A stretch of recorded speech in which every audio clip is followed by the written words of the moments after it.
Әлеуметтік желіде еріктілердің жанармай станциясындағы былықты әшкерелеген видеосы таралды. Бейнематериалда отандық автокөлікке жанармай құю станциясында ресейлік автокөліктерге дизельді 164 теңгеге, яғни нарықтағы бағадан әлдеқайда төмен бағаға сатуда. Ал ел азаматтарына сұйық отынның бір тамшысы да бұйырмаған.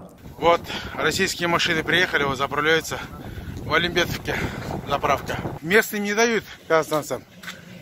Вот смотрите. По 164 тенге отдают. У нас по 270 не дают даже заправку. Куда смотрят сотрудники, участковые, акимат.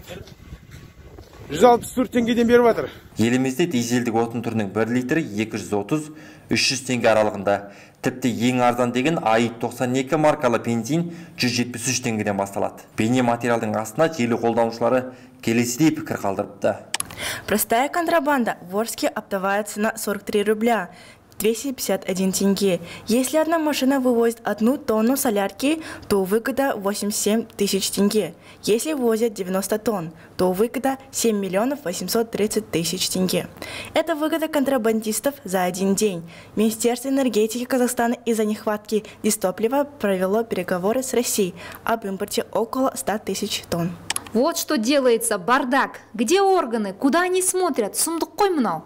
Они у нас берут по 164 тенге, затем скажут, что у нас нет солярки и будут покупать у России. И нам продавать 270 тенге и выше. Специально делают, что ли? Надо выходить из ЕАЭС.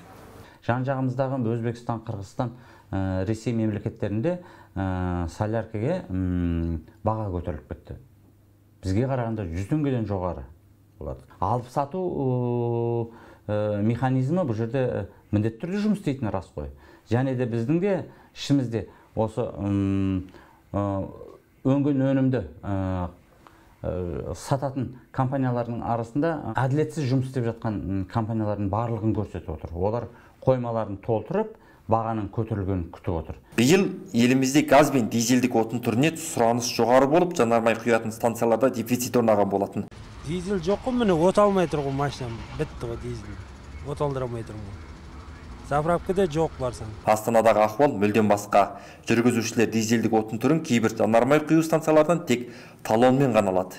Енді бірінде бұл отын түрі мүлдем жоқ. Тәуелсіз сарапшылар болса, бұл ситуация мүлдем миға қонымсыз дейді. Егер билік мемлекеттің ақшасына бірнеше рет сәтті жаңартылған 3 зауыттың бірінің күрделі жөндеуге тоқтайтынын білсе, неге жеткілікті қор жинауға мүмкіндік жасамады? Салдарынан солтүстік Қазақстан егіншілері астығымыз жарамсыз болып қалды деп дабыл қағуда. Сондай-ақ аталмыш отын түрінің қымбаттауы астық бағасының өсуіне тікелей әсер етеді. Әсіресе бидай бағасына.